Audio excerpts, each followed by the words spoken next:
Welcome back, dear students. Today our topic is the solar system. We are learning about the first chapter of geography, the Earth in the solar system. Today it is our last topic. With this we will complete the first chapter. So I have made the representation of the solar system here. मैंने यहाँ पे solar system बनाया है, शायद आपको दिखाई ना दे क्योंकि मैंने ग्रीन पेन से बनाया है, मेरे पास ब्लैक पेन में एक खत्म हो गई थी। तो सोलर सिस्टम क्या है? Solar system it's a family of sun, star, planets, satellites and other celestial bodies. Sun जो है ये सोलर सिस्टम के सेंटर में है, ठीक है, और जितने भी प्लैनेट्स है, सैटेलाइट्स है या बाकी जितनी भी सेलेस्टियल बॉडीज है वो रिवॉल्व करते हैं इसी सन को, ठीक है। ये सन एक्चुअली में है क्या? ये हॉट गैसेस से बना है, बहुत बड़ी बॉल है जो हॉट गैसेस से बनी है। आप देखते हैं रोज, मैंने पिछले वीडियो में भी आपको बताया है। तो ये सन जो है ये पुलिंग फैक्टर देता है जितने भी यहाँ पे, जैसे मैंने यहाँ पे प्लैनेट्स बनाए हैं और बाकी भी जितने भी सेलेस्टियल बॉडीज हैं, ये इनको पुलिंग फैक्टर देता है, यानी वो ये इनको पुल करता है, खींचता है अपनी तरफ, जिसकी वजह से जो सोलर सिस्टम में जितने भी प्लैनेट्स हैं बाकी वो इसके साथ जुड़े हुए हैं, ये अपनी पाथ पे कंटिन्यूअसली चल रहे हैं।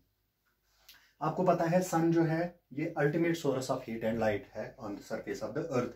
क्यों मैंने आपको ये भी बताया है? क्योंकि बहुत सारे ये स्टार्स हैं जो इससे भी बड़े हैं, जिनकी रोशनी और हीट जो है इससे ज़्यादा हो सकती है, लेकिन ये क्लोज है हमारे अर्थ के, ये क्लोज है, इसलिए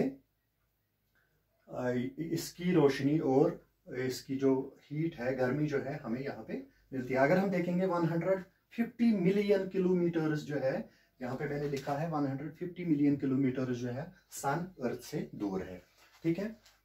इसीलिए जो सन की बहुत ज़्यादा खतरनाक अल्ट्रावायलेट रेडिएशन है या इसकी सारी हीट जो है वो अर्थ पर नहीं पहुंचती है, ठीक है, जिसकी वजह से यहाँ पे पॉसिबल है हम जिंदा रह सकते हैं।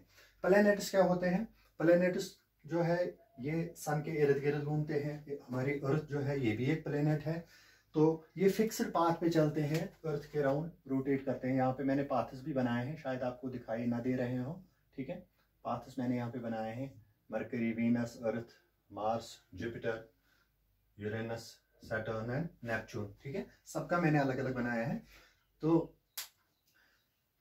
ये जो प्लैनेट्स है ये फिक्स्ड ऑर्बिट्स में चलते हैं। यहाँ पे मैंने ये लिखा है यहाँ पे, जो मरकरी है सबसे नजदीक है और इसको एक रेवोल्यूशन कंप्लीट करने में 88 दिन लगते हैं, 88 डेज। इसी तरीके से वीनस का 255 डेज, अर्थ का 365 डेज, ठीक है। इसी तरीके से अगर हम मार्स का देखेंगे 687 डेज, जुपिटर का देखेंगे 11 ईयर्स एंड 11 मंथ्स, ठीक है। सैटर्न का देखेंगे 29 ईयर्स एंड 5 मंथ्स। अगर यूरेनस का देखेंगे 84 ईयर्स एंड 1 मंथ लगता है। और अगर हम नेपच्यून का देखेंगे तो नेपच्यून को एक रेवोल्यूशन कंप्लीट करने में 164 ईयर्स लगते हैं, ठीक है।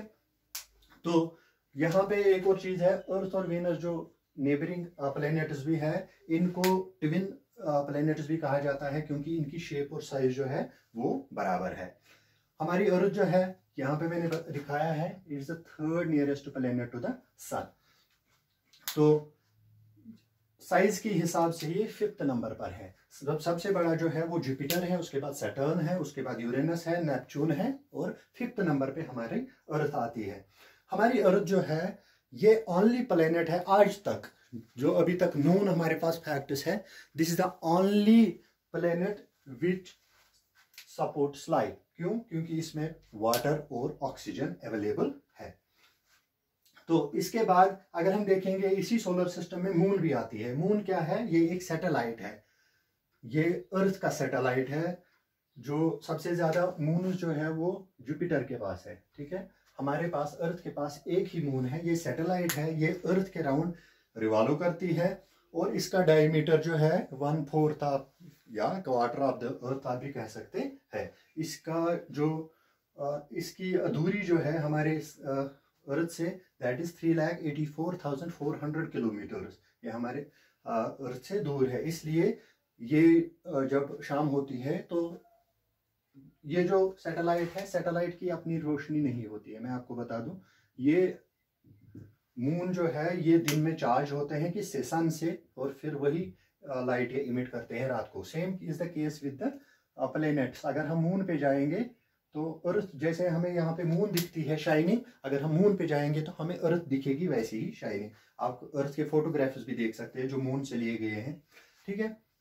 इसके अलावा ये मून जो है इसको अर्थ के राउंड एक रेवोल्यूशन कंप्लीट करने में 27 डेज लगते हैं। रोटेशन और रेवोल्यूशन, इसको दोनों 27 डेज लगते हैं, यानी इसको रोटेशन और स्पिनिंग दोनों में 27 डेज लगते हैं।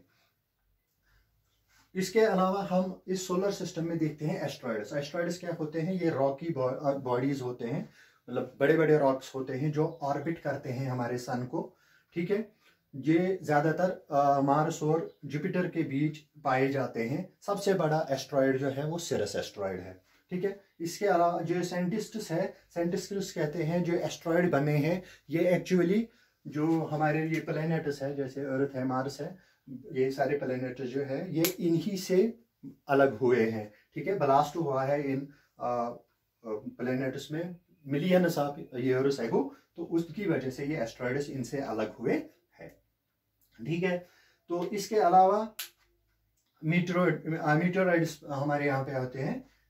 तो मीटियोर्स आपने सुना होगा, तो मीटियोराइड्स ये होते हैं स्मॉल पीसेस, रॉक पीसेस जो होते हैं ये एस्ट्रॉइड से छोटे होते हैं।